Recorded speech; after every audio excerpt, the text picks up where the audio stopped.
আহকামুল হাকিমিন। আল্লাহ রাব্বুল আলামিন হযরত জিবরাইল আমিনকে পাঠিয়ে দিল, যারে জিবরাইল যা আমার বান্দি আসিয়ার সামনে একটা সুসংবাদ লইয়া যা। এ জিবরাইল যা, যেই বান্দি জুলুমের শিকার, আমি আল্লাহর জন্য, দুনিয়ার কোনো কিছুর জন্য না, আমার বান্দি দুনিয়া থেকে বিদায় হয়ে যাবে, আমার বান্দিকে এইভাবে কষ্ট দেওয়া হচ্ছে। ও জিবরাইল যাও। জিবরাইল আমিন গেলেন জান্নাত থেকে জান্নাতি রেশমি কাপড় লইয়া। সুবহানাল্লাহ। রেশমি কাপড় হযরতে আসিয়ার সামনে দিয়া দিল, ইজ্জত রক্ষা করো। জান্নাতি কাপড় পাইয়া, পোশাক পাইয়া ইজ্জত রক্ষা করা হলো। এমনি জিবরাইল আমিন কই, দেখো জান্নাত, কিছুক্ষণের ভিতরে তুমি দুনিয়া থেকে বিদায় হয়ে যাবে, আর আল্লাহর তৈরি জান্নাত তোমার বাসস্থান হবে। ইমানদার কালিমাওয়ালা নেককার বান্দা বান্দি যখন দুনিয়া থেকে বিদায় হয়ে যাবে, আল্লাহ পাক রব্বুল আলামিন আজরাইল আলাইহিস সালাতু ওয়াস সালাম কে পাঠাবেন, যাও যাও যাও, আমার বান্দা আমি আল্লাহর জীবনে দেখে নাই, না দেখার পরেও আমি আল্লাহর কুদরতি কদমে সিজদা দিয়েছে, আমি আল্লাহকে জীবনে দেখে নাই, না দেখার পরেও আমি আল্লাহকে আল্লাহ আল্লাহ বলে জিকির করেছে।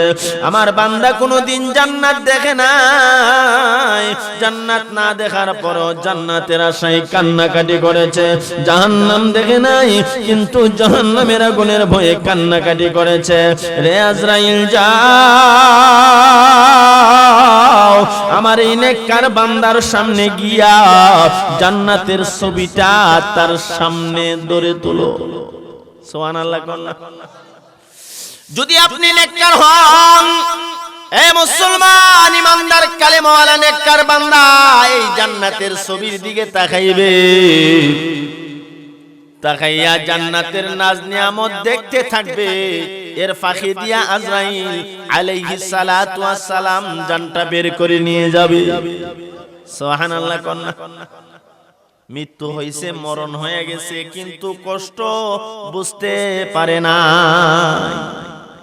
ইমানদার কালেমাওয়ালা নেক আমলওয়ালা যখন দুনিয়া থেকে বিদায় হবে, কবর কি খবর কি হাই রিসালাতে উল্লেখ করা হয়, মরণ হবে, মৃত্যুর কষ্ট হবে, কিন্তু টের পাবে না। বলে কেন? আল্লাহ পাক আজরাইলকে বলবে জান্নাতের ছবিটা নিয়ে তার সামনে ধরে তুলবা। আজরাইল জান্নাতের ছবি যখন ধরবে, এ কালী কৃষ্ণপুরের ইমুক, তুমি জীবনে আল্লাহরে দেখছো না, জান্নাত জাহান্নাম দেখছো না, জাহান্নামের ভয়ে কান্না করেছো, জান্নাতের আশায় আল্লাহর দরবারে ফরিয়াদ করেছো, আল্লাহ পাক তোমাকে জান্নাতের মালিক বানিয়ে দিয়েছে। এই জান্নাতের দিকে তাকাইয়া আল্লাহর বান্দা অথবা আল্লাহর বান্দি আজরাইল আলাইহিস সালাতু ওয়াস সালাম যে কষ্ট দিয়ে তার জানটা বের করতেছে, এই খবরই থাকবে না। সুবহানাল্লাহ। আর পাপিষ্ঠ নাফরমান যখন দুনিয়া থেকে বিদায় হবে, দুনিয়া থেকে বিদায় হওয়ার সময় আল্লাহ পাক বলবে, রে আজরাইল যাও, আমার বান্দার জান কান্দান করবা, তবে আমার বান্দা বড় পাপিষ্ঠ নাফরমান গুনাহগার, বড় জালেম। জালেম আসেনি না নাই? এই জালেমের জাল কান্দান করবা, যাও যাও যাও, দুনিয়াতে আমি আল্লাহ পাঠিয়েছিলাম জুলুম করার জন্য নয়, যাও জুলুম করেছে এই জন্য আমার জাহান্নামটা একটু তারে দেখাইবা। জাহান্নাম থেকে 500 জাহান্নামের ফেরেশতা লইয়া প্রত্যেকের হাতে জাহান্নামের গড়, জাহান্নামের লাঠি, তারা গর্জন দিয়ে দিয়ে আসতে থাকবে। এই পাপিষ্ঠ নাফরমানের বাড়িতে ঢুকবে, তাকায়া দেখবে আজরাইল সুরত ভালো না, সুরত বড় খারাপ। আজরাইলের হাত দুনিয়ার এক প্রান্তরে, আরেকটা হাত আরেক প্রান্তরে, মাথাটা আসমানের মধ্যে, পা গলি জমিনের মধ্যে, আর মুখ দিয়া জাহান্নামের আগুন ধাউ ধাউ করে বের হবে। আর আজরাইল আলাইহিস সালাতু ওয়াস সালাম আল্লাহর বান্দার সামনে দাঁড়ায়া বলবে, ও আল্লাহর বান্দা, ওরে আল্লাহর বান্দি, তোমাকে আল্লাহ দুনিয়াতে পাঠিয়েছিল এই দেখো জান্নাত, এই জান্নাত কামাই করার জন্য না। তুমি জান্নাত কামাই করো না, তুমি জুলুম করেছো, নাফরমানি করেছো, পাপিষ্ঠ, এই জন্য তোমার জন্য এই দেখো জাহান্নাম। তুমি এখন দুনিয়া থেকে বিদায় হয়ে যাইবা, বিদায় হইতে দেরি হবে আর আল্লাহর জাহান্নামে ঢুকতে দেরি হবে না। আল্লাহর বান্দা এই অবস্থায় দেখে হাউমাউ করে কান্না শুরু করে দিবে, চেহারাটা বিকৃতি হয়ে যাবে। এই পরিস্থিতি দেখে চিৎকার মেরে মেরে উঠবে, চেহারা মলিন হয়ে যাবে। ও ভাই, আজরাইল আলাইহিস সালাতু ওয়াস সালাম এমন জোরে ধরে থাবা মারবে, দেওয়ার সাথে সাথে তার জানটা বের হয়ে যাবে। বুঝা গেল মরণ আমাদের সামনে আছে, মৃত্যুর কষ্ট আসেনি না নাই? আল্লাহ রাসূল বলেন, একটা জীবিত বকরির বাচ্চাকে যদি জীবিত অবস্থায় তার চামড়া ছোলানো হয়, এই বকরির বাচ্চার যেই কষ্ট হয় সে পরিমাণ কষ্ট হবে একটা মানুষের যখন তার জান কান্দান করা হবে। সুবহানাল্লাহ।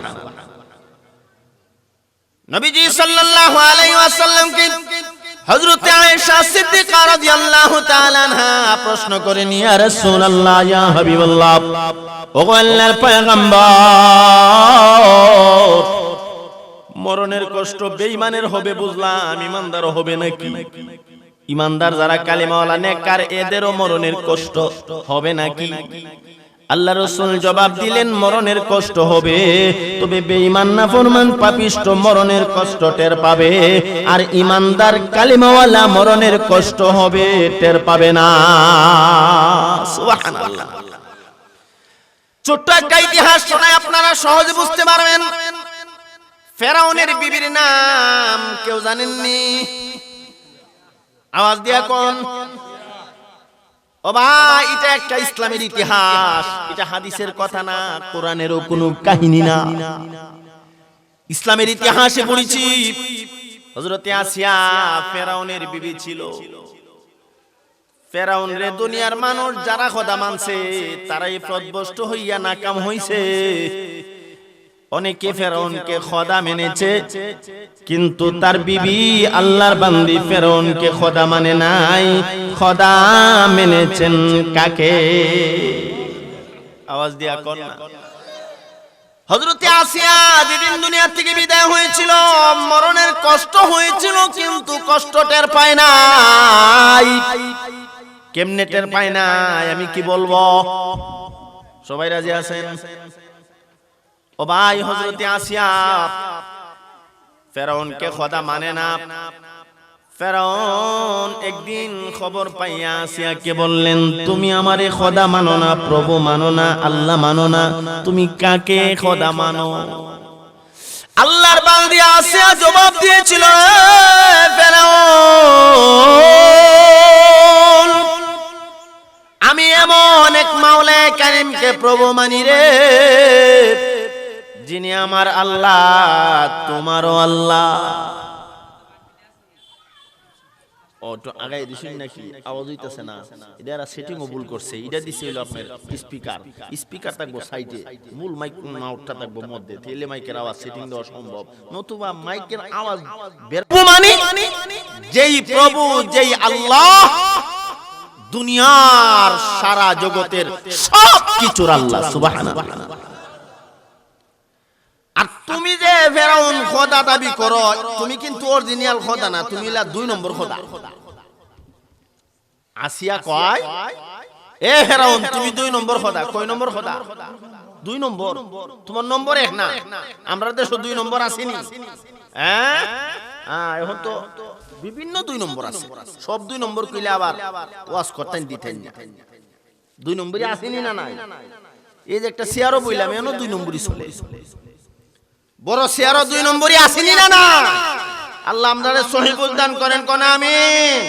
আমারে ক্ষমতা দিবেন, আমি ক্ষমতা পাইছি, ভাইয়াও আমিও করি 2 নম্বর। 2 নম্বরই আসেনি না নাই? আছে। আমার ভাই আসিয়া বলে ফেরাউন আপনি আমার স্বামী, তবে 1 নম্বর খোদা না, আপনি 2 নম্বর খোদা। তো কেমনে? কয়েকদিন রাত্রে গভীরে আমি আমার আল্লাহরে ডাকার জন্য উঠছি, ওইটা দেখি তুমি আমার আল্লাহরে ডাকতেছো। সুবহানাল্লাহ কোননা। আর 2 নম্বর খোদা যে তুমি, এটা আমি কই না, তুমিই কইছো। বলে কেমনে?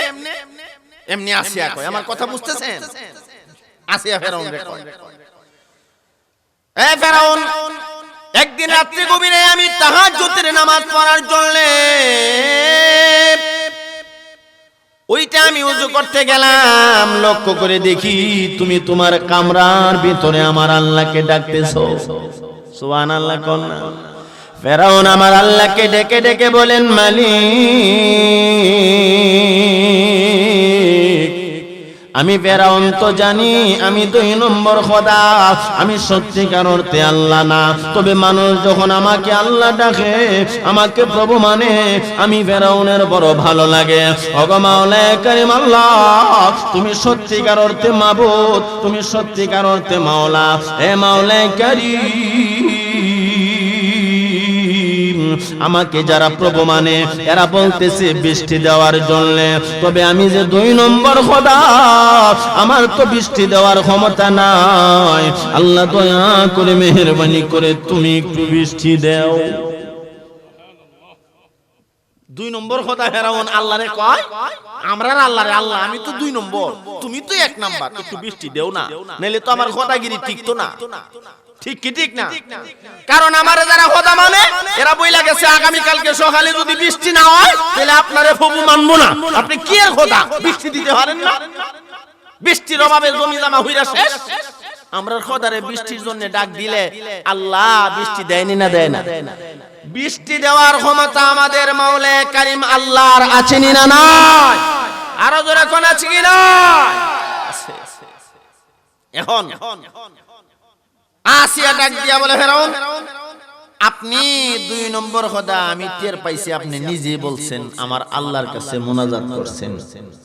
ফেরাউন তো সর্বনাশ, আমি একা একা কাম করলাম, আমার বিবি দেখলো কেমনে? কজাক 2 নম্বর আর 1 নম্বর, তুমি আমারে প্রভু না মানলে তোমাকে দুনিয়া থেকে বিদায় করে দেওয়া হবে। নাউজুবিল্লাহ বলবেন না?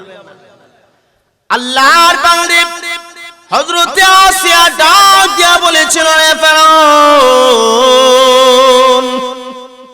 আমাকে মরণের ভয় দেখাও না, আমি মৃত্যু ভয় পাই না। আমার আল্লাহর জন্য যদি মরতে হয় মরে যাব, দুনিয়া থেকে বিদায় হয়ে যাব, একটা মুহূর্তের জন্য আমি আমার আল্লাহকে বলে যাব না। ঠিক কি ঠিক না? এদের জন্যই তো আল্লাহ সুসংবাদ দিয়েছেন জান্নাতের, যারা আল্লাহর জন্য জীবন বাজি রাখে, আল্লাহর জন্য জীবন পর্যন্ত দিয়ে দেয়। ঠিক কি ঠিক না? ইন্নাল্লাযীনা ক্বালু রাব্বুনাল্লাহ সুম্মা ইসতাকামু ফালা খাউফুন আলাইহিম ওয়ালা হুম ইয়াহজানুন। আল্লাহ বলেন নিশ্চয়ই ওই সমস্ত মানুষ ঈমানদার, এই সমস্ত মানুষ যারা বলে ক্বালু রাব্বুনাল্লাহ, আমাদের রব আমাদের প্রভু আল্লাহ, সুম্মা ইসতাকামু, এই কথার উপরে অটল থাকে, অবিচল থাকে, এর মানে হইল আল্লাহর জন্য জীবন বাজি রাখে। সুবহানাল্লাহ কোন না? হযরত আসিয়া বলে আমার প্রভু আল্লাহ, এই কথার উপরে আমি অটল, আমি মজবুত, প্রয়োজন হলে আমি দুনিয়া থেকে বিদায় হয়ে যাব, এরপর একটা মুহূর্তের জন্য আমি আমার আল্লাহকে বলে যাব না। ঠিক কি ঠিক না? আমার আল্লাহ কো বান্দা, ফালা খাউফুন আলাইহিম ওয়ালা হুম ইয়াহজানুন, তোমার কোনো ভয় নাই, কোনো চিন্তা নাই। কেন? সূরা আহকাফের 14 নং আয়াতে কারিমায় এর পরের আয়াতে আল্লাহ বলেন উলাইকা আসহাবুল জান্নাহ, তাদের জন্যই তো জান্নাত। কাদের জন্য? যারা বলে ইন্নাল্লাযীনা ক্বালু রাব্বুনাল্লাহ, আমাদের রব আল্লাহ, সুম্মা ইসতাকামু, এর উপরে অটল থাকে, অবিচল থাকে, এর মানে আল্লাহর জন্য জীবন বাজি রাখে। সুবহানাল্লাহ। ওয়ালা খাউফুন আলাইহিম ওয়ালা হুম ইয়াহজানুন, এদের কোনো ভয় নাই, চিন্তা নাই। সুবহানাল্লাহ। এদের জীবনেও কোনো চিন্তা নাই, মরণের হরেও কোনো চিন্তা। এরা মরণ রে ভয় পায় না। আল্লাহর জমিনে এমন কিছু আল্লাহর মায়ার বান্দা আসেনি আল্লাহর জন্য, ইসলামের জন্য, ঈমানের জন্য ও ভাই দুনিয়ার কাউকে ভয় পায় না। আসেনি না নাই? আওয়াজ দিয়া কোন না। আমি কি ফাঁসির কাস্তে ঝুলবো, নাকি আমাকে জেল হাজতে নেওয়া হবে, নাকি আমাকে হত্যা করা হবে, নাকি আমার গলা কাটা হবে, এটা দেখার বিষয় না। আমি আমার আল্লাহর জন্য জীবন বাজি রাখবো, ঠিক কিনা? আমি এখানে আসার পর আসরের পরে দেখলাম একজন আলোচনা করতেছেন, হযরত বিলালে হাবশির ঘটনা আপনাদেরকে শোনাইতেছেন।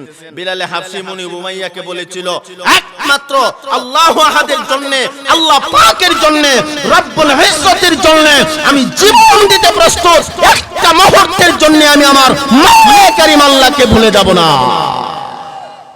আমাদের এই বাংলাদেশও এমন মধ্যে মুজাহিদ আছে যারা ঈমানের জন্য, ইসলামের জন্য জীবন বাজি রাখে। আসেনি না নাই? এ ভাই কথাগুলি শুনেন, উঠা বসা কইরেন না। আজকে এমন এক সমাজে আমরা উপনীত হয়েছি, এমন এক সময়ে আমরা উপনীত হয়েছি যেই সময়ে ইসলামের কথা, হক কথা বলাও কঠিন কর হয়ে গেছে। আজকে তো হক কথা বলা কঠিন, ভবিষ্যৎ আমাদের সামনে বেশি ভালো না। হক কথা বলা তো যাবে না, শোনা পর্যন্ত যাবে না। কিভাবে হক কথাগুলি মানুষকে শোনা থেকে বিরত রাখা যায়, এই ধরনের চক্রান্ত চলতেছে আজকে সারা দেশে। যেহেতু প্রাসঙ্গিক আইসা করছে, কথাটা বলেই ফেলি। সারা দেশে উরুস মুবারক হয়, বাধা নাই। সারা দেশে পূজা মণ্ডপ হয়েছে, কোনো বাধা নাই।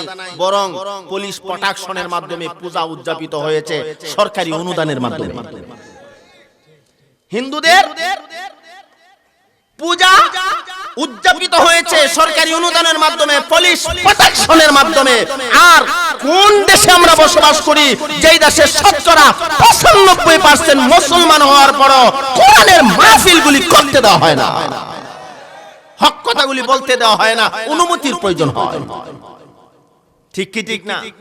ও ভাই, বড় দুঃখের বিষয়, পরিতাপের বিষয়, আমরা না বাংলাদেশে শতকরা 95% মুসলমান, যেই মুসলমান এত থাকার পরেও ওয়াজ মাহফিল, কোরআনের মঞ্চ সাজাইতে গেলে অনুমতির দরকার হয়, আর কোন পূজা করলে অনুমতির প্রয়োজন হয় না। ঠিক কি ঠিক না? এটাও বিভিন্ন ধরনের চক্রান্তের মাধ্যমে। কিছুদিন আগে ছিল করোনা, এখন একটা আইছে ওমিক্রন। আইছিনি? ওমিক্রন আর করোনা যা আছে, আমি যতটুকু বুঝি সবাই আওয়াজের ভিতরে ঢুকছে।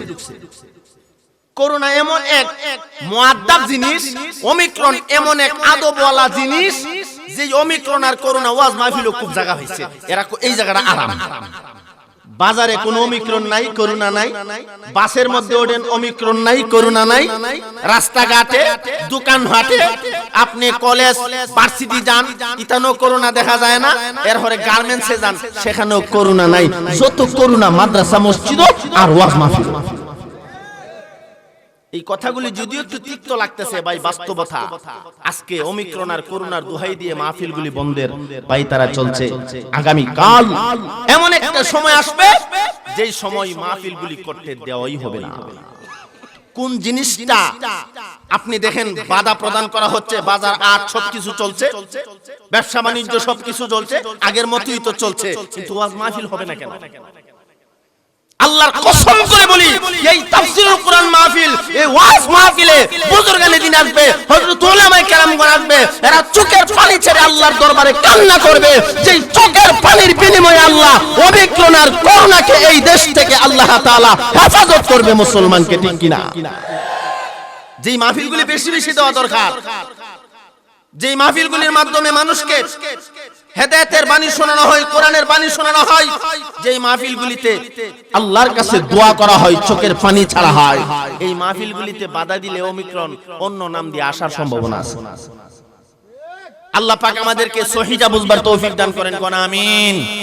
আমি বলছিলাম আল্লাহর জন্য আমরা জীবন বাজি রাখতে রাজি আছি তো ইনশাআল্লাহ।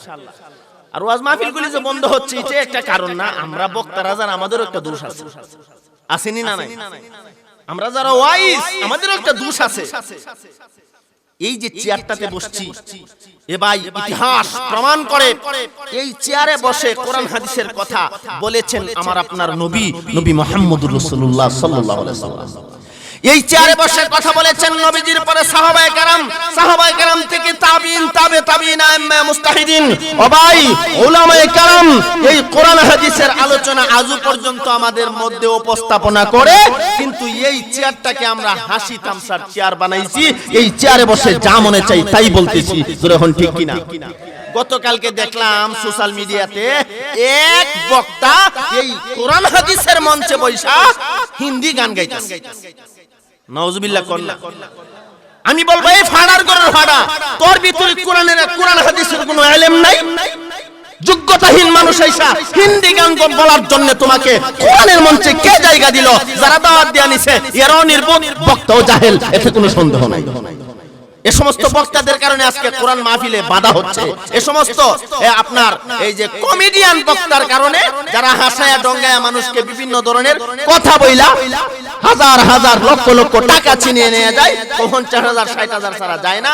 এদের কারণে আজকে ওয়াজ মাহফিল বাধা হওয়ার সম্ভাবনা।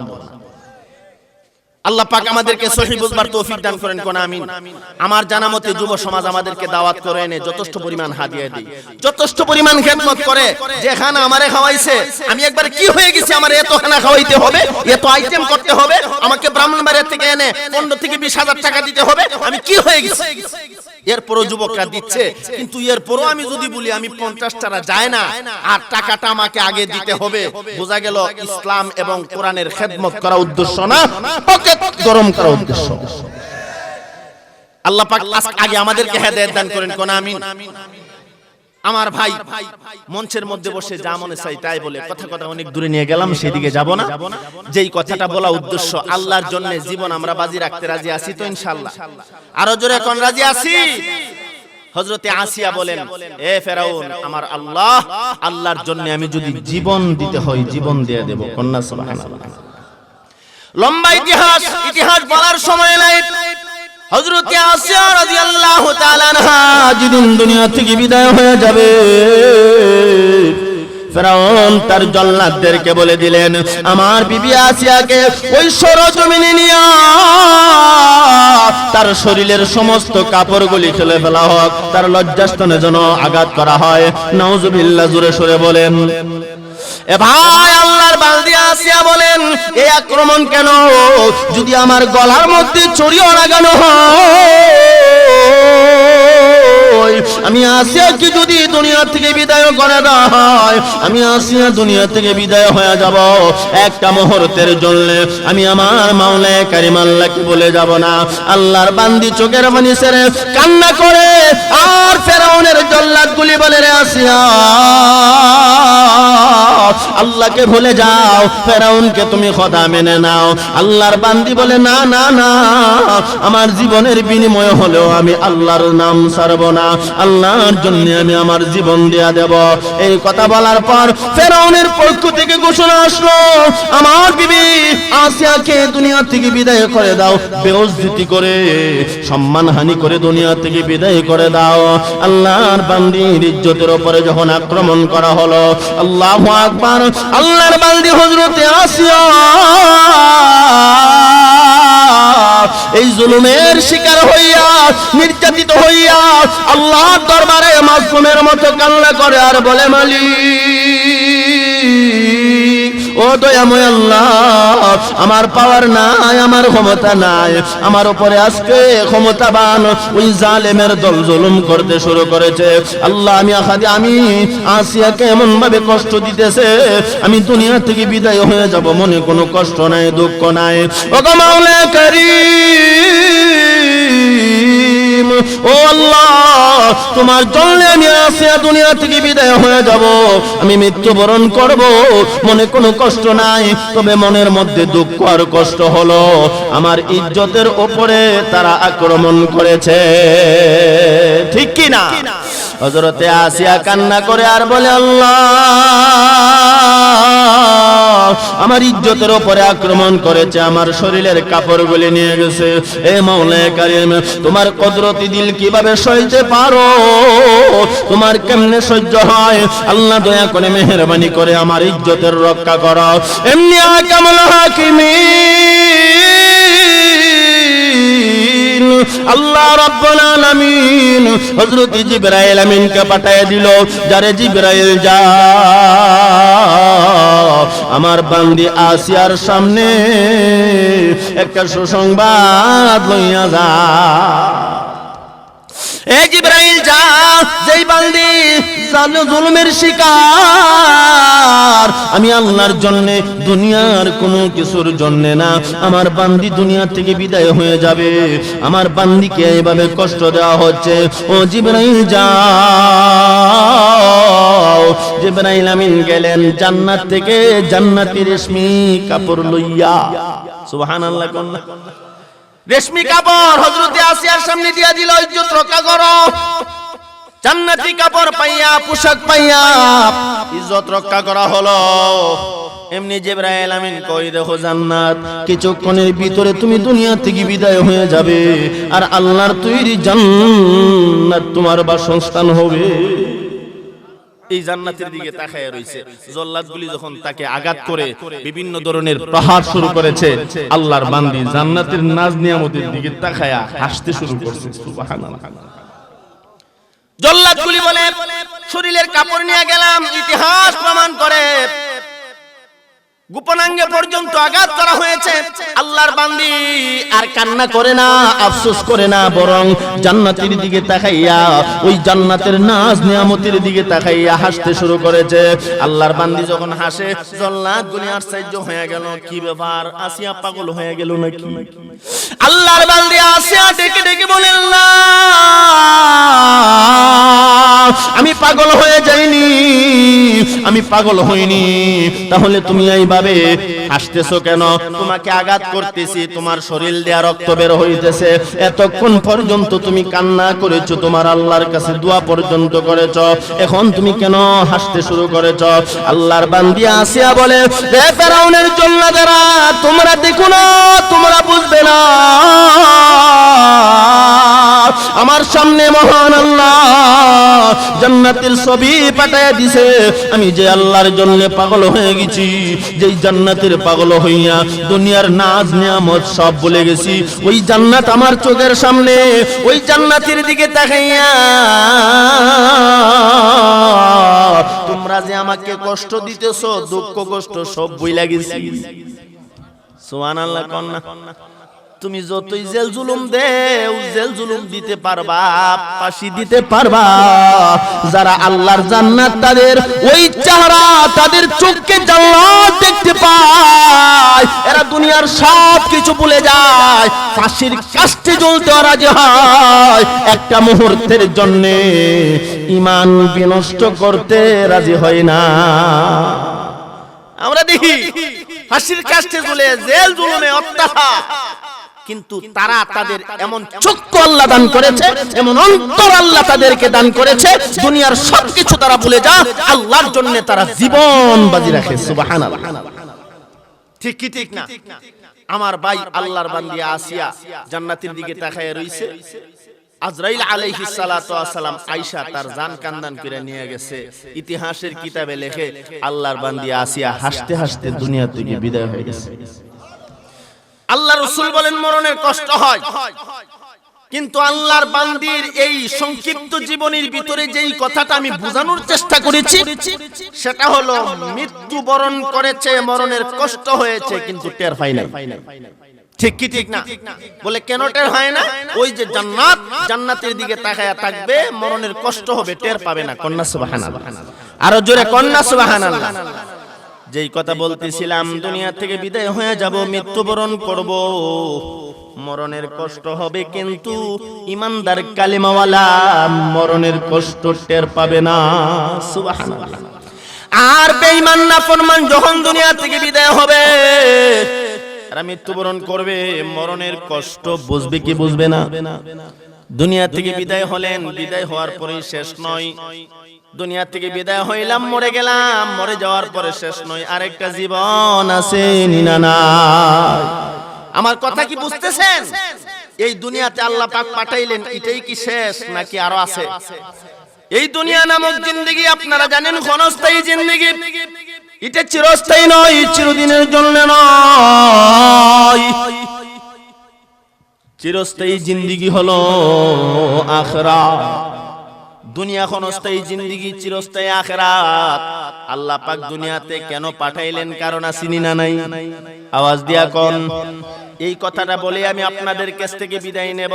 দুনিয়াতে ছিলাম না, আল্লাহ পাক পাঠাইলেন, আবার দুনিয়াতে থাকবো না, তাহলে কেন মধ্যস্থলে আল্লাহ অল্প সময় হায়াত দিয়া দুনিয়াতে পাঠাইলেন?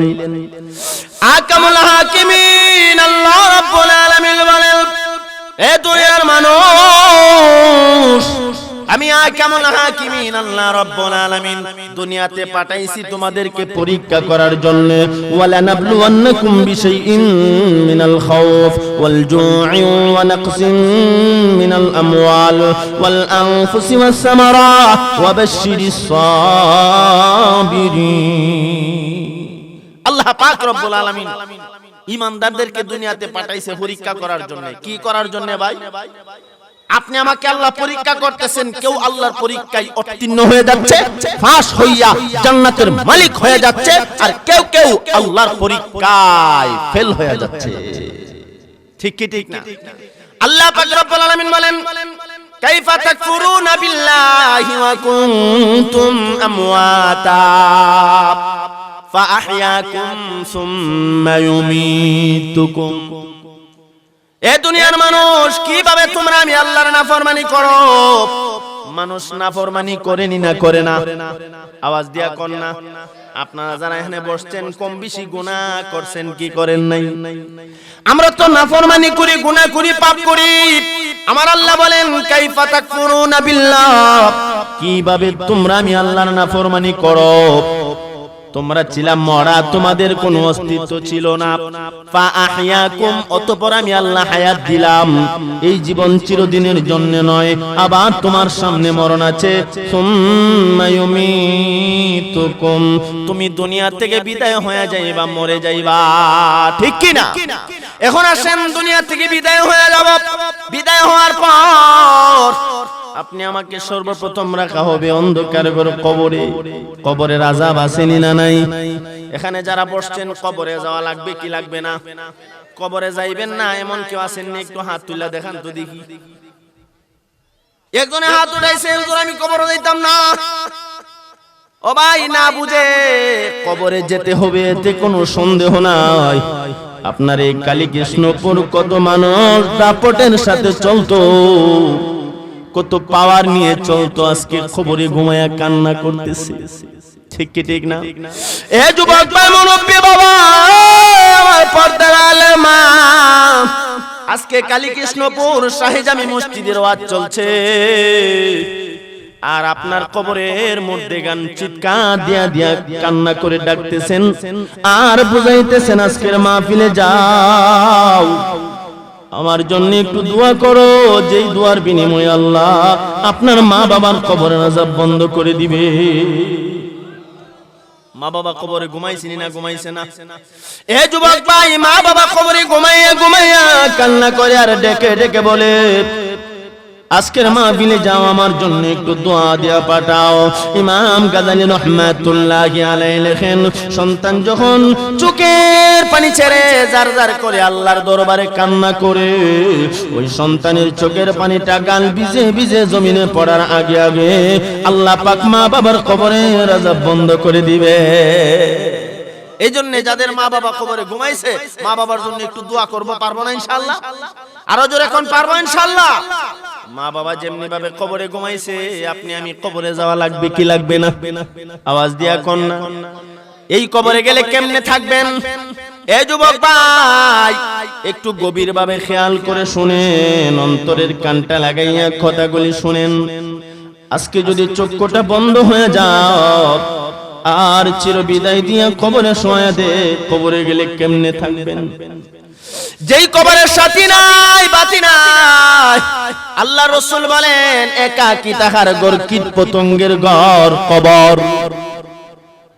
যেই কবর কারো কারো জন্য জান্নাতের বাগান হয়ে যাবে, আবার কারো কারো জন্য জাহান্নামের গর্ত হয়ে যাবে। ঠিক কি ঠিক না? ওয়াকাল an-নবী সাল্লাল্লাহু আলাইহি ওয়াসাল্লাম আল কবর রাউযাতুম মিন রিয়াদিল জান্নাহ আও হুফরাতুম মিন হুফারিন নার আও কামা ক্বালা an-নবী আলাইহিস সালাতু ওয়াসসালাম। নবী আরবি রাহমাতুল লিল আলামিন বলেন অন্ধকার ঘর কবর কারো কারো জন্য জান্নাতের বাগান হয়ে যাবে, আবার কারো কারো জন্য জাহান্নামের গর্ত হয়ে যাবে। কার জন্য কবর জান্নাতের বাগান, আর কার জন্য কবর জাহান্নামের গর্ত, এই কথাটা বলে শেষ করে দেব। এই পর্যন্ত আছেন তো ইনশাআল্লাহ? এ ভাই, আপনি তো দুনিয়া থেকে বিদায় হবেন, আপনার কবর কি জান্নাতের বাগান হবে নাকি কবর জাহান্নামের গর্ত হবে? এই কথাটা বলে বিদায় নেব। এর আগে মহব্বতের সাথে একটু জিকির করব, পারবো ইনশাআল্লাহ? সবাই পারবেন তো? মহব্বতের সাথে পড়েন লা ইলাহা ইল্লাল্লাহ, লা ইলাহা ইল্লাল্লাহ।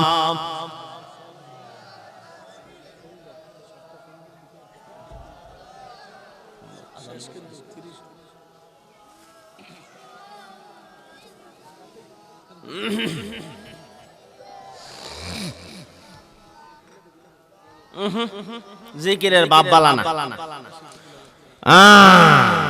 জিকিরের বাপ বালানা। ও উত্তর কালী কৃষ্ণপুরের মানুষ, আপনারা বোঝা যায় না। আমার জানা মতে আপনাদের ইমানের স্পিড যথেষ্ট আছে, আসেনি না নাই? কারণ গত বছর আসছিলাম, বুঝা গেছি কি স্পিড যে আপনাদের। তো এখন তো জিকিরের ভাবে বোঝা যায় না, ইমান যেন দুর্বল হয়ে গেছে গা। আওয়াজটা একটু উচ্চা করবেন, পারবেন ইনশাআল্লাহ? আসরের পরে হুজুর ওয়াজ করলো, বইয়া বইয়া আমি শুনলাম আপনাদের এলাকার সন্তান নাকি, কি আতিকুর রহমান বিন আজিজ নাকি, হ্যাঁ, ওয়াজ আপনাদেরকে শোনাইছে, বইসা বইসা শুনলাম। ও ভাই, আল্লাহর আওয়াজ বেলাল হাফসি জোরে জোরে মারছে, আর যত জোরে মারছে ততই গল্লা খাইছে। ওয়াজ শুনছেন না আপনারা? বেলাল হাফসি রাদিয়াল্লাহু তাআলা আনহু জোরে জোরে আল্লাহরে ডাকে। তা আবু বকর রাদিয়াল্লাহু তাআলা আনহু আস্তে আস্তে আল্লাহরে ডাকো না। তুমি তো এমন এক আল্লাহরে মানো যে আল্লাহরে আস্তে ডাকলেও শুনে, জোরে ডাকলেও আল্লাহ শুনেনি না শুনে না, আওয়াজ দিয়া কোন না। তো মনে মনে আল্লাহরে ডাকো, জোরে ডাকার দরকার নাই। হযরতে বেলাল হাফসি কয়, আমি যখন আল্লাহরে ডাকতে যাই আমার ইমানের জজবা ওইটা যায়, আমি জোরে সুরে আল্লাহু আকবার ধ্বনি মারি, সুবহানাল্লাহ।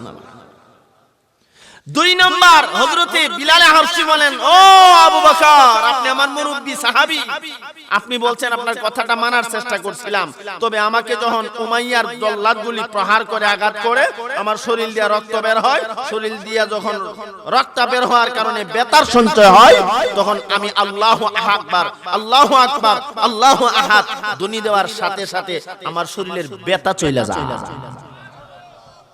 আওয়াজ জোরে দিলে লাভ আসেনি না নাই? তাহলে আওয়াজটা জোরে দিবেন, পারবেন ইনশাআল্লাহ? সবাই জোরে সরে কোন পারবেন? তাহলে মহব্বতের সাথে পড়ুন লা ইলাহা ইল্লাল্লাহ, লা ইলাহা ইল্লাল্লাহ, লা ইলাহা ইল্লাল্লাহ।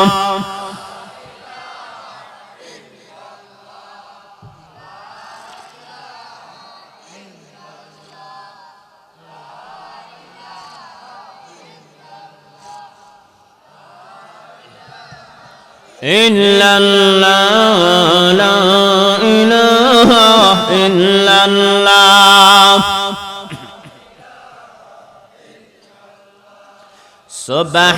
সুবহানাল্লাহ ওয়াল হামদুলিল্লাহ, লা ইলাহা ইল্লাল্লাহ, সুবহানাল্লাহ ওয়াল হামদুলিল্লাহ, লা ইলাহা ইল্লাল্লাহ, লা ইলাহা ইল্লাল্লাহ, সুবহানাল্লাহ।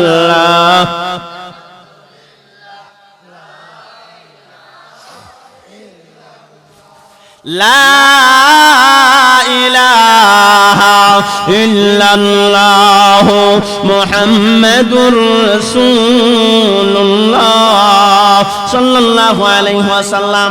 আমার সময় খুব কম, দুইটা কথা বলি আপনাদের কাছ থেকে বিদায় নেব। ও ভাই কোন সব আমার আজান দিয়া দে, ঠিক নেই? আজানের টাইম অতি সন্নিকটে। আল্লাহ রাসূল বলেন আল কবর রাউযাতুম মিন রিয়াজিল জান্নাহ আও হুফরাতুম মিন হুফারিন নার। সুবহানাল্লাহ। কোন অন্ধকার কবর কারো কারো জন্য জান্নাতের বাগান হয়ে যাবে, আবার কারো কারো জন্য জাহান্নামের গর্ত হয়ে যাবে। এখন আপনাকে বলতে চাই, আপনি যে মরবেন কবর কি জান্নাতের বাগান হবে নাকি জাহান্নামের গর্ত হবে? বোঝার দরকার আছে না নেই? আল্লাহ রাসূল বলেন, যেই মানুষটা ঈমান নামক দৌলত আর নেক আমল লইয়া দুনিয়া থেকে বিদায় হবে,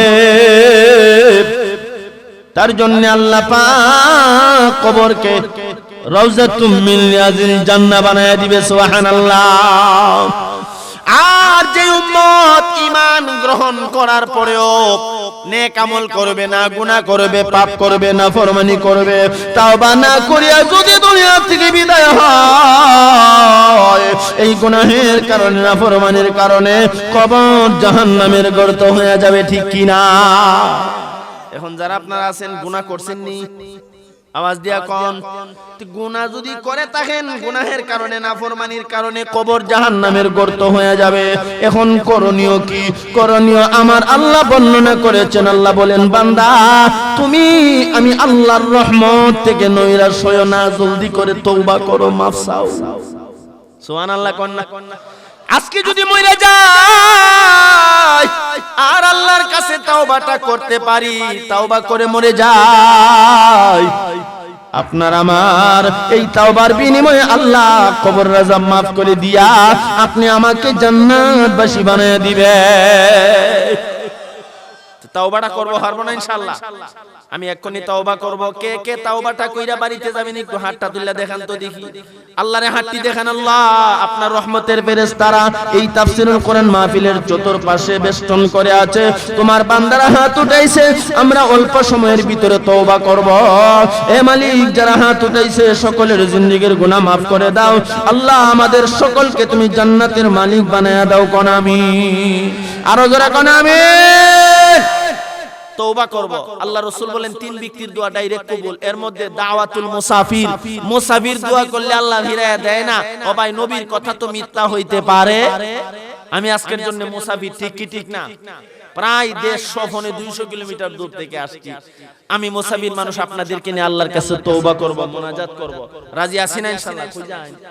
উযু করতাম আতের বাইলে তো বলছি উযু করতুনি না, উযুর টাইম দেওয়া হইব ইনশাআল্লাহ। আমরা তো নামাজ পড়বো, আমি পড়তাম না। অনেকে ভাবতেছেন নামাজের টাইমে দিতেছে গারে জায়গা। জি না, আমরা একসাথে উযু করে নামাজের টাইম দেওয়া হইব। আমি যতক্ষণ মাইকে আছি কেউ যাইতে পারতেন না। রাজি আছেন?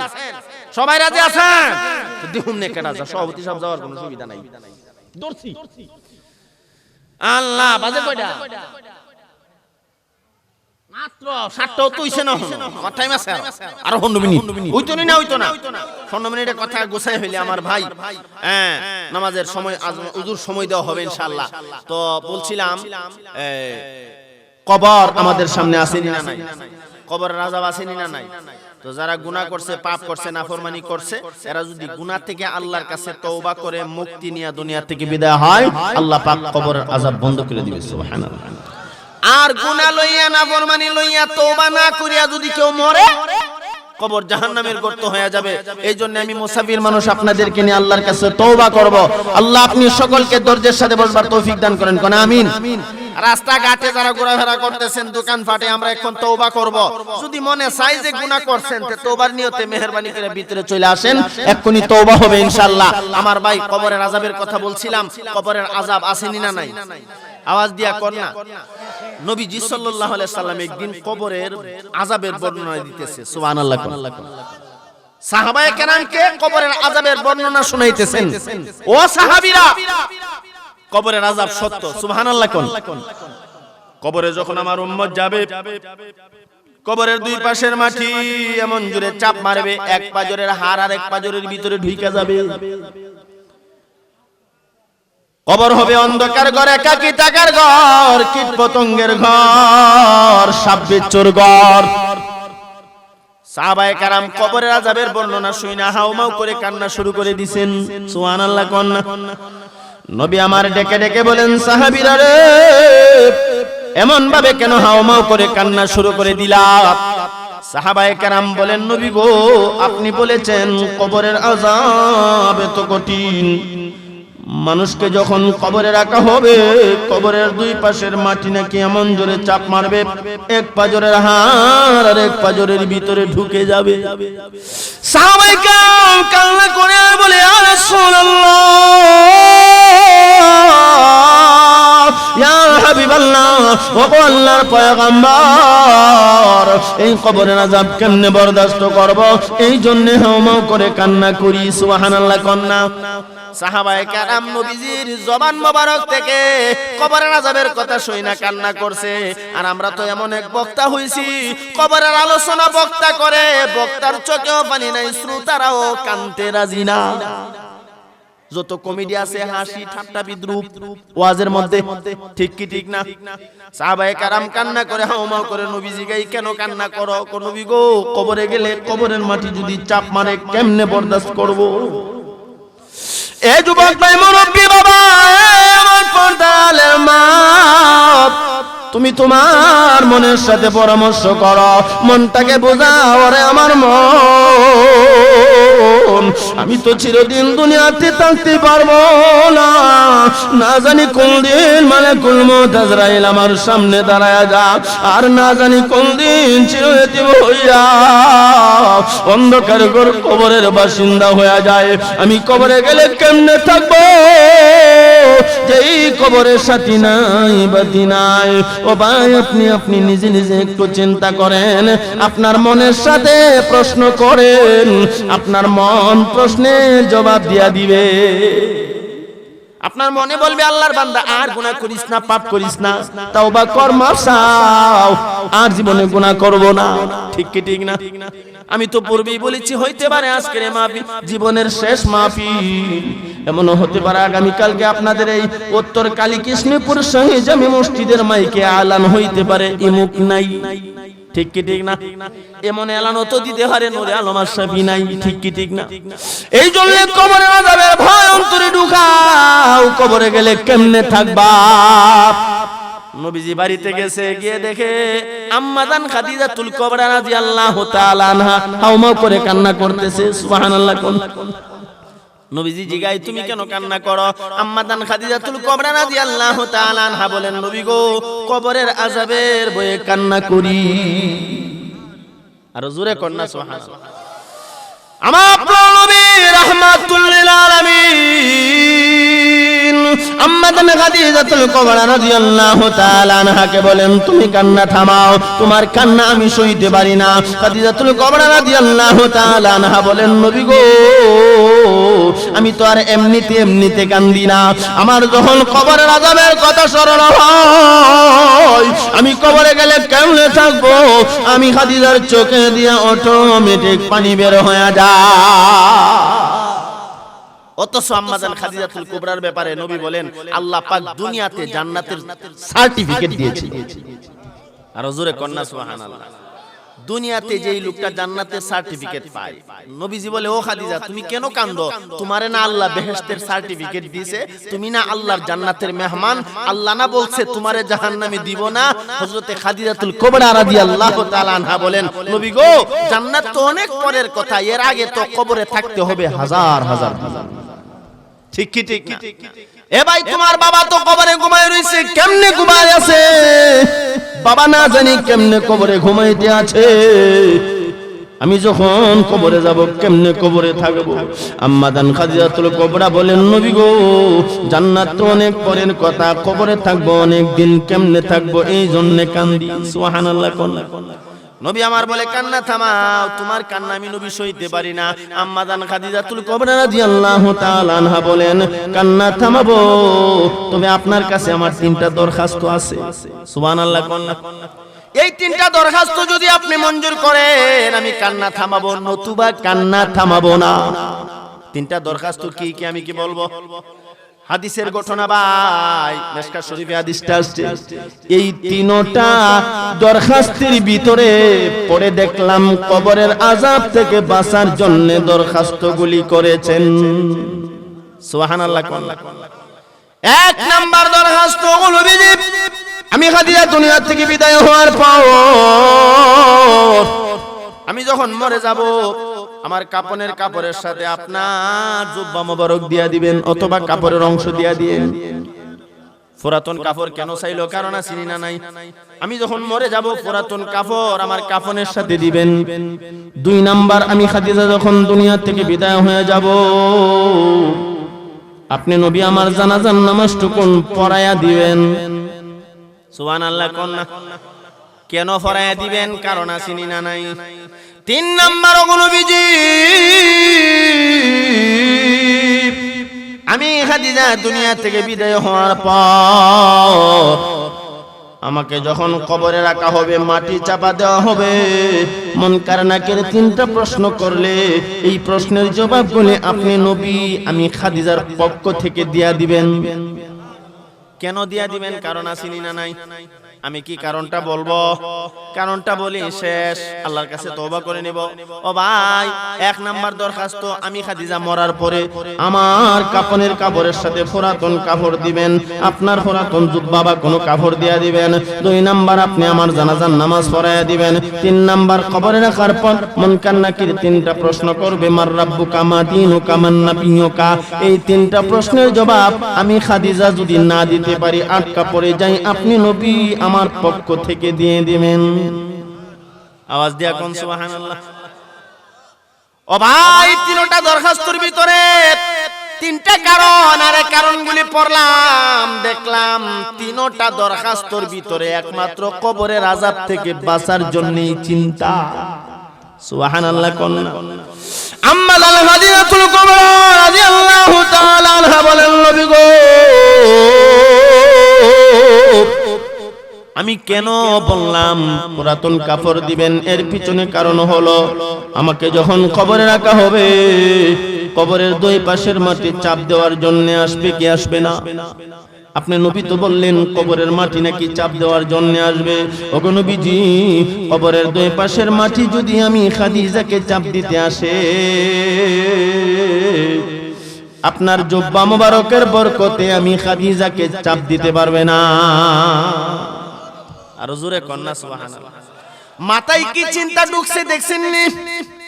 ও নবীজি, আমি তো কবরে একা হয়ে যাব, কবরের মাটি যখন আমাকে চাপ দিতে আসবে, আপনার জুব্বা মোবারকের বরকতে আমাকে চাপ দিতে পারবে না।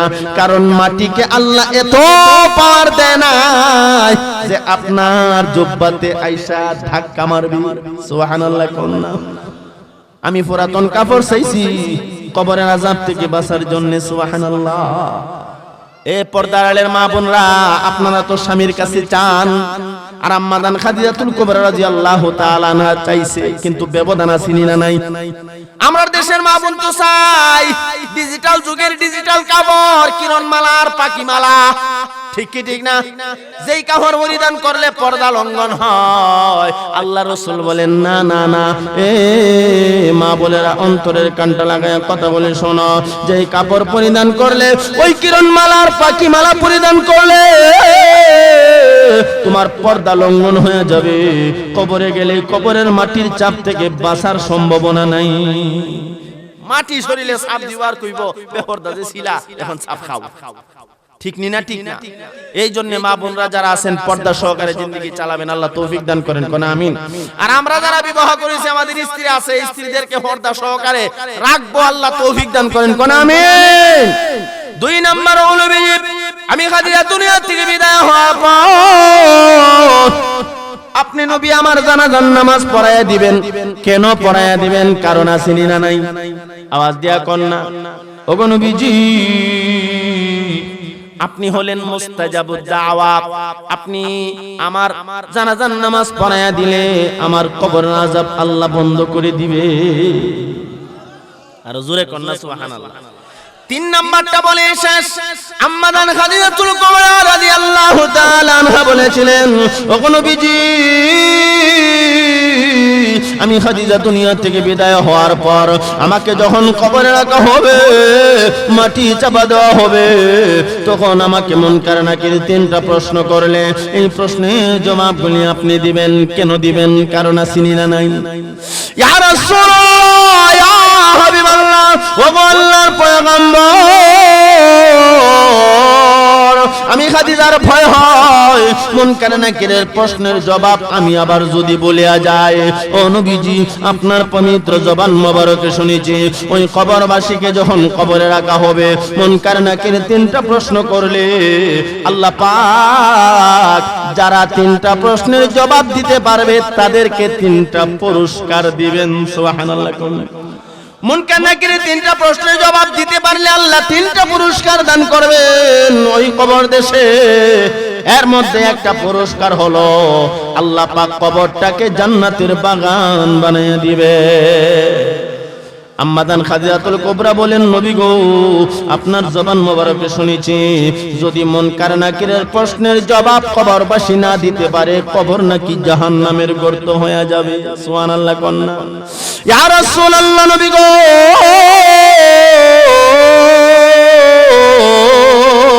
আমার খাদিজার ভয় হয় আমি কবরে গেলে আবার মুনকার নাকিরের প্রশ্নের জবাবগুলি বলিয়া যায়।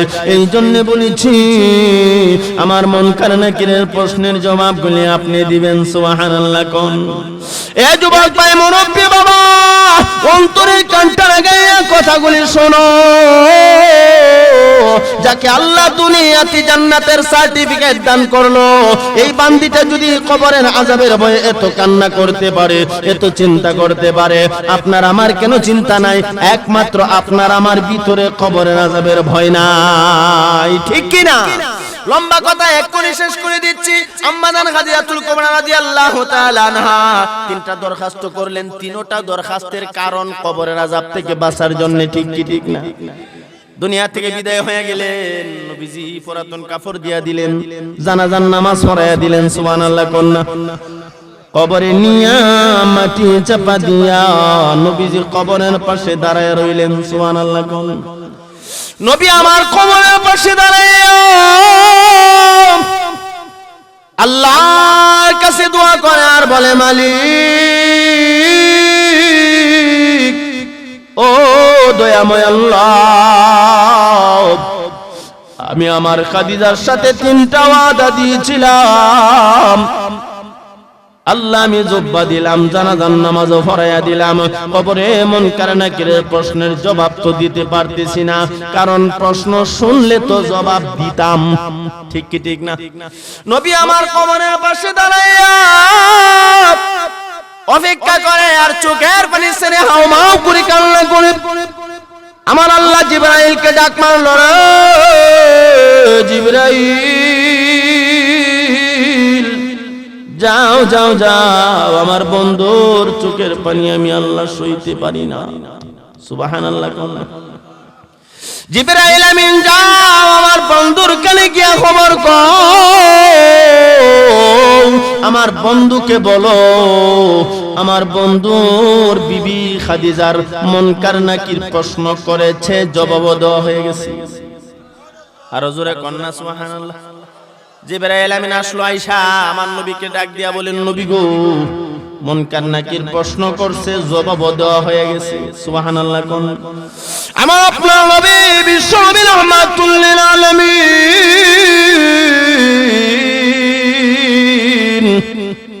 ডেকে ডেকে বলেন, রে জিবরাইল, এই প্রশ্নের জবাব তো আমি নবী দেওয়ার কথা, দিল কে?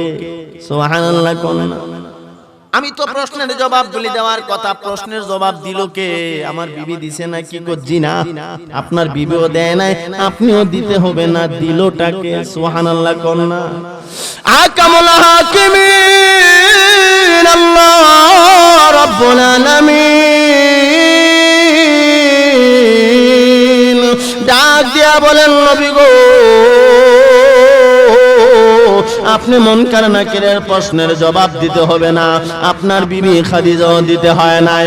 এই মুনকার নাকিরের প্রশ্নের জবাব আমি আল্লাহর পক্ষ থেকে দেওয়া হয়ে গেছে।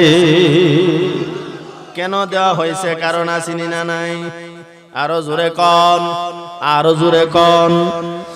আকামুল হাকিমিন আল্লাহ রাব্বুল আলামিনের পক্ষ থেকে মুনকার নাকিরের প্রশ্নের জবাব কেন দেওয়া হইল? ও ভাই, ইতিহাস প্রমাণ করে আমার নবী মুহাম্মদ রাসূলুল্লাহ সাল্লাল্লাহু আলাইহি ওয়াসাল্লাম প্রশ্নের জবাব দেয় নাই, আল্লাহ পাক দিলেন। এর কারণ আম্মাদান খাদিজাতুল কুবরা রাদিয়াল্লাহু তাআলা আনহা রাত্রে গভীরে ওইটা আল্লাহর দরবারে চোখের পানি ছেড়ে কান্না করত আর আল্লাহকে ডেকে ডেকে বলতো, আল্লাহ মুনকার নাকিরের প্রশ্নের জবাব যদি ভুলে যায় তুমি সহজ কইরা দিও। সুবহানাল্লাহ। কন্যা এত বড় আল্লাহর বান্দি হইয়া যেই লোকটা নাকি দুনিয়াতে জান্নাতের সার্টিফিকেট পায়, কবরের আযাবের হবে এত চিন্তা হয়, আমরার চিন্তা করার দরকার আছে না নাই? আওয়াজ দিয়া কন্যা। এই জন্য কবরে যেহেতু যেতে হবে, মরতে হবে, কবরের ফুজি নিয়ে কবরে যাব, রাজি আছি না ইনশাআল্লাহ? আরো জোরে কোন। ও ভাই, কবরের ফুজি নিয়ে যাব, আর যারা গুনাহ করছি আল্লাহর কাছে তওবা করব, এক্ষুনি তওবাটা করে ফেলব। যারা রাস্তাঘাটে আছেন, দোকানপাটে আছেন, সকলে মাহফিলের ভিতরে বসে পড়ুন, এখন আমরা আল্লাহর কাছে তওবা করব। শেষ কথাটা বলি, আমার ভাই, কবরের আযাব আছে, মরব, দুনিয়া থেকে বিদায় হব।